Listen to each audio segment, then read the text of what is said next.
Hello everyone, today I'm going to show you how to check your Binance account balance. Just tap on your account of Binance and you will have to just log in officially. So just tap on this top right corner bottom is wallet icon.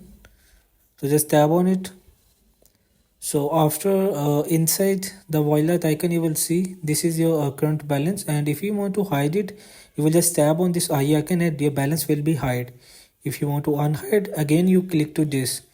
So this is your balance, and from here you can just deposit or withdraw at any time, and or you also want to transfer them, there is the option in bottom you will see that of transfer of or withdraw. So this is how you can check your account balance on Binance. It's very easy and simple. So hope this video helped you. Please don't forget to like and subscribe and get notified for more videos.